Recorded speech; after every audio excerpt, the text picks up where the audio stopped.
Stepovyanko Dmitry Alexandrovich. Stepovyanko Dmitry Alexandrovich, born on July 6, 1980. I give my permission to film and distribute this material. I served a prison sentence. I come from the Far East, Amur Oblast. I served my sentence in the Republic of Bashkortostan. It was a special regime. I was convicted under Article 209, Banditry, for the creation of a stable armed gang group. Sentenced to 15 years, I was sent to further serve my sentence in the Republic of Bashkortostan. From there I was recruited. It was on July 5, 2023, and on July 20th of the same year I voluntarily surrendered to the Ukrainian armed forces. They came 4 times. The first time was in October 2022. It was PMC Wagner. Then in December 2022 also PMC Wagner. For the third time it was already the Ministry of Defense in April and July. The first time a representative of the Ministry of Defense, a colonel, came. I don't know his full name, he didn't introduce himself. There was a campaign going on, promises and all of that. The second time there were no representatives, they simply submitted some lists. According to these lists, transportation to the airfield was planned. And to Rostov. Well, it seemed to be voluntarily.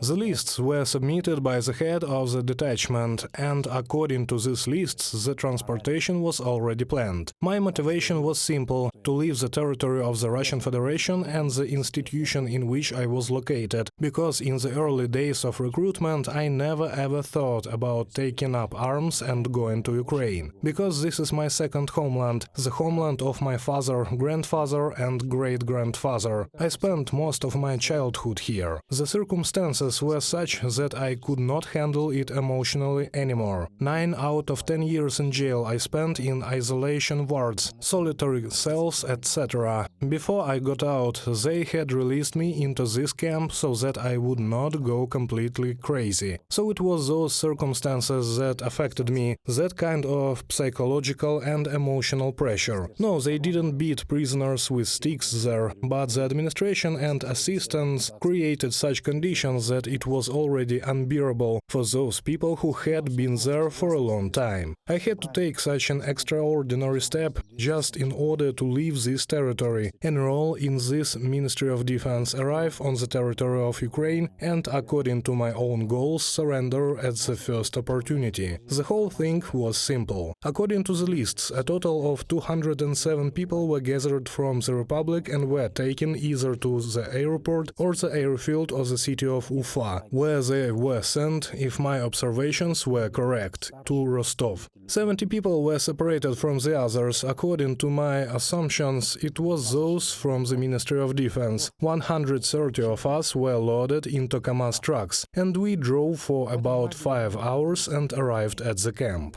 As I understood it was a camp. There had been no signs of life in this camp for about 30 years. That was an abandoned pioneer camp. As senior representatives explained, it was the Rus until that would be the base, a new camp for preparation, training and dispatch. We stayed in this camp for 9 days. There wasn't much preparation there, a bit of theory, nothing more. To put it simply, we were just messing around, burning a fire and so on. Literally, a few days later, they arranged everything so that the guys who were there had to be changed, and that our platoon of 30 people was supposed to leave. It was unknown where exactly it was going, just departing for positions. There were no specific tasks set. Then they transported us in separate groups to another temporary deployment point, a 5-story building. It was some kind of bombed city. The basement where, as I understand it, there were rotation guys. There were also prisoners there, those who had already been there for 4 or 3 months. Everything happened in silence. There was no campaign staff. I mean, there were no assigned tasks regarding combat tactics. They gave us ammunition there, 2 boxes with AK-74 clips for each person, a few grenades, and there was also a lecture about surrender.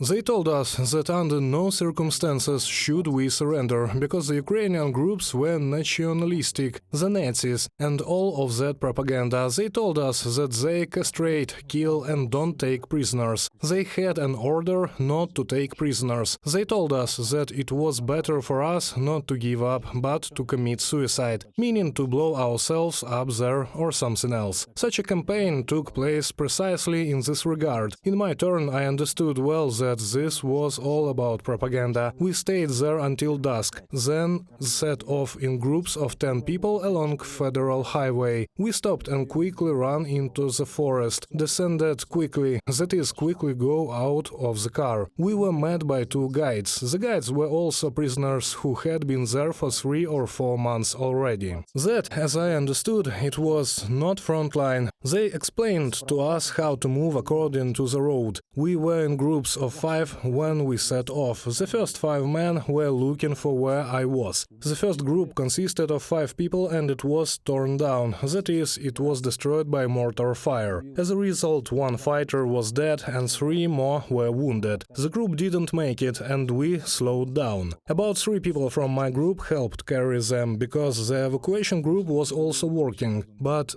they ran away somewhere. Our guide and I went to the position. When we were going there, an interesting thing happened. There was a killed fighter on our way, that is, a killed one from the Russian Federation. This surprised me very much. I told the guide, let's drag him away to the reachable area for the evacuation group. Why is he lying here? Let's drag him away. They'll take him. The guide told me, don't even think about talking of this anywhere, don't say anything about it at all. He is dead, doesn't matter where is he lying. This surprised me a lot, judging by his appearance that man had already been lying there for about a month. In short, the point is that the first guide left and another guide met me. That was, as I understand it, a frontline combat position. We got there. This guide who was there was hit dead right away in that small trench. The positions were about 2 pits. When we entered that pit, he was immediately hit dead by a piece of shrapnel, and I experienced concussion. Also, there was a small shrapnel wound, but the concussion was heavy. As for my surrendering goal, I wasn't able to leave. Next time I had a concussion again. Within an hour, it happened twice. I could not determine where the artillery fire was coming from, where exactly the Ukrainian armed forces were located, and where I needed to go. It turned out that I got lost, went in the wrong direction, and came out into the Irbis fortification. That was the Irbis unit, part of PMC Redut, where I was immediately announced to be a soldier who refused to fight.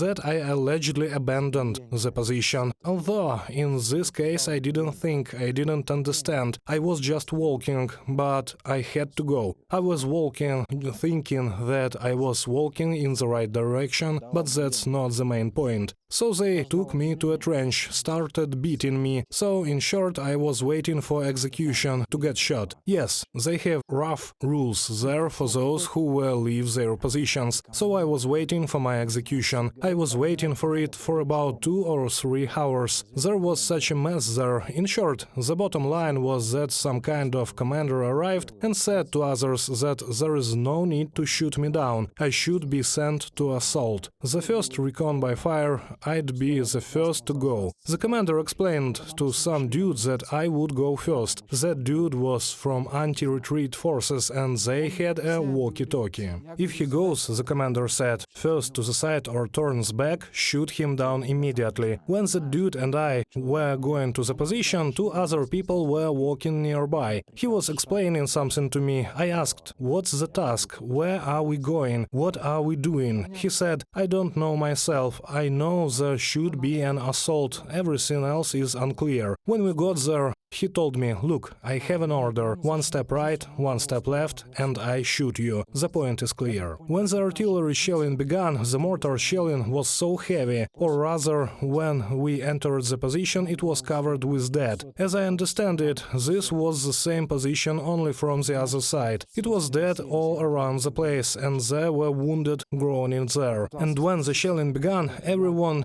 dissipated. I didn't see anyone. I tried to go down into some kind kind of hole. A wounded guy was lying there. Apparently, his leg was badly broken, and he had been lying there for 4 days.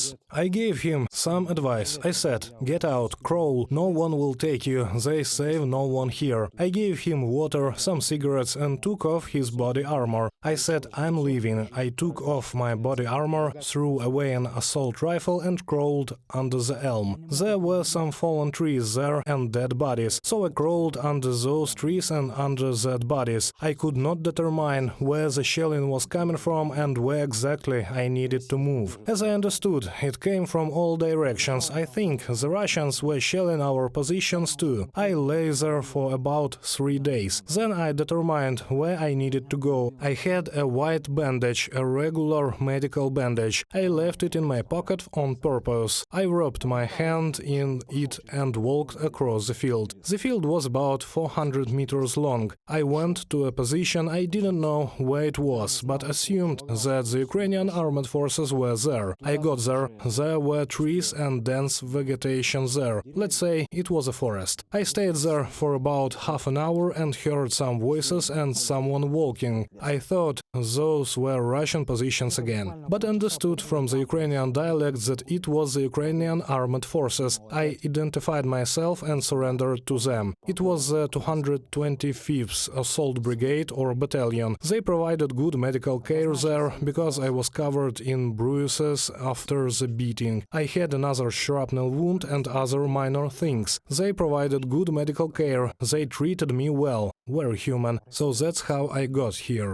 There are different types of prisons in the Russian Federation. If by black you mean in black camps, now the camps are almost all like that, so it doesn't matter. In Russia, the colonies are not like that for the most part. In recent years, Russia has restored order in such colonies. The people you are talking about, criminals by their way of life, for whom it is unacceptable to take weapons and shed some blood, are serious criminals, thieves and vagabonds. There are practically very few of them left in colonies. They are separated somehow from other prisoners. They are where they can't see anyone. That is, solitary cells, cell-type premises where there is no connection, where they are out of reach of society. There are separate colonies where such a separate format of the Federal Security Service rules, where supposedly their lads serve their sentences and so on. Well, this is all some kind of show. It doesn't matter there. The more people are recruited, the better. Some appeals from adults, thieves, who are against all of it, are simply left without attention. This is the first camp format. Well, there is a second format, of course. This is the red zone, where it's a complete mess, where the administration performs a punitive function, not a correctional one. They don't even ask, they just take you and that's it. In prisons where there is connection, where people have some access to the internet, they understand perfectly what is happening. And in those camps where there is no connection, there is a TV, an excellent instrument for zombification of any mess. There are few entertaining or educational programs there. There are mainly campaigning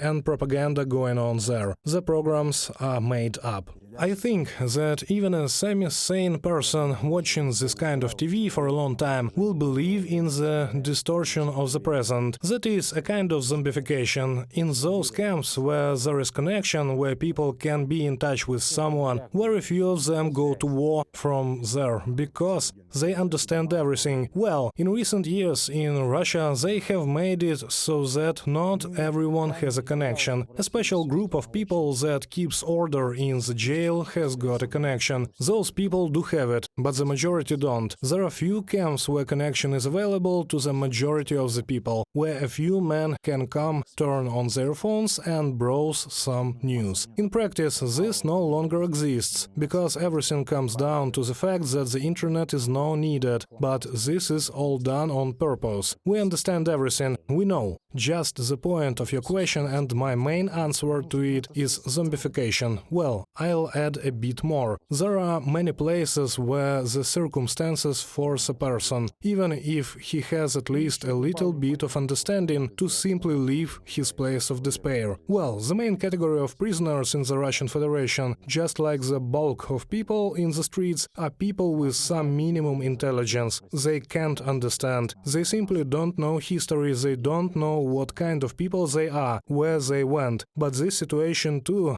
has been created for years in Russia, so that the people would degrade to such an extent. Moreover, if it's a typical Russian criminal, he isn't interested in all of that. Well, there are some people, of course, who do understand what is happening, what exactly took place and what it is for. They don't go after evil, but the majority of people behave that way. It's bad everywhere, be it here or there. Damn this war. I can't even compare it with anything. In prison you know that with a 90% probability you will remain alive after all. They can make a cripple out of you there or something, but as for killing you, only 10% chance of it. Although in Russian prisons it's a common thing, because it's not a correctional system, but a punitive one. War is war. At war you don't know what will happen to you, your comrade, and anyone in an hour. Just like that. As for ideology in the country, it's typical not only of society, although there is no society there. There are people. That is, the absence of ideology, there is no ideology. There are few ideological people there, that's all. I have always said that it would be better if they went to save North Korea from genocide, but that's just humor. The point is that, of course, propaganda has been created over many years. It softly led to the idea that Ukraine was kind of occupied by nationalists, Nazis, some kind of fascists like Mussolini. There are fascists and Nazis in it who follow the lead of the West. This is all understandable. This propaganda has been set up for a very long time. I will also say that anyone who has some understanding knows what it is. Any format of war, any aggressive action is supposed by campaigning and propaganda. That is, if we take it as it is in Russia, these are zombification and distortion of reality. And many people believe that indeed Ukraine is occupied by the Nazis, the descendants of fascism and all that stuff. The opposition is only in the camps. Let me explain. The opposition in Russia has long been eradicated, because if there is a dictatorship, there is never any opposition and there will never be. What kind of opposition is there in the camps? These are people who suffer for their beliefs, for their views, for their morals. Here it is. The only opposition that doesn't welcome either the authorities, the regime or punitive measures. In my understanding, this is the opposition that remains. The rest of the people who stay true to their beliefs, who are deeply convinced and ideological, are automatically considered foreign agents. That is, when you don't follow the lead, you don't agree. Okay, but there are no human rights there, only regime requests. But that's how it really is. So, if you don't believe it, then it means you're a foreign agent. It's as simple as that. That is, freedom of speech, the right to act, this entire format of freedom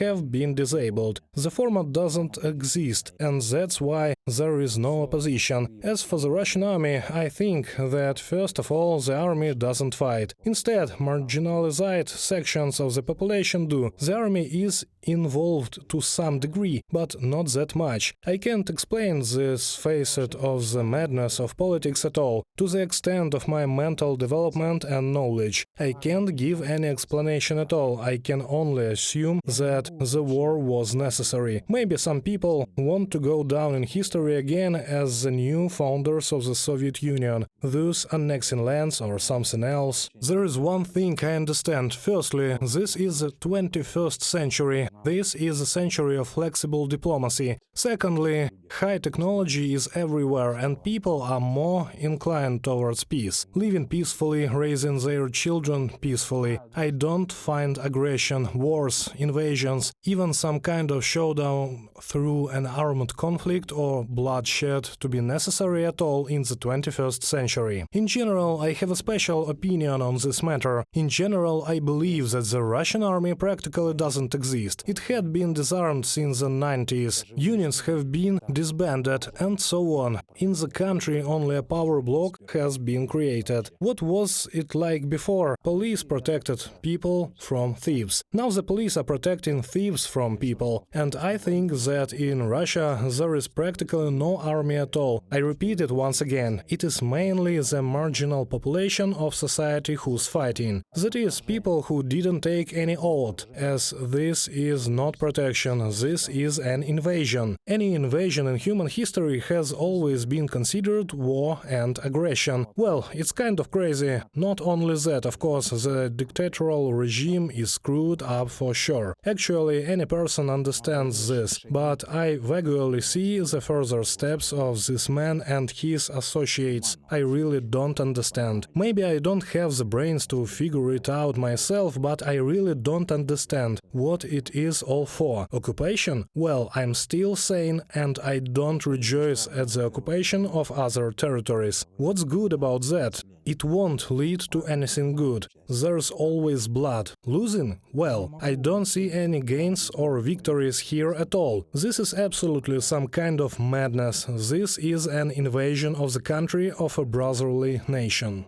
What's the purpose, first of all? It's all about propaganda and zombification. This is all clear. In general, I think that everything will fall into place, as it was before, but everyone sees in what cost it is. I think there can be no victories here at all. I'll take this opportunity to address, of course, not only convicts, but also ordinary people who are on the other side of the bars. I'm addressing you and I'm telling you something really simple. Just don't be led by evil. This is the first thing. Don't tarnish your fate with the blood of those people who defend their home, their families, their designated territory. I think that's enough. Just don't stain your hands with the blood of those people, because someday you will have to pay for everything.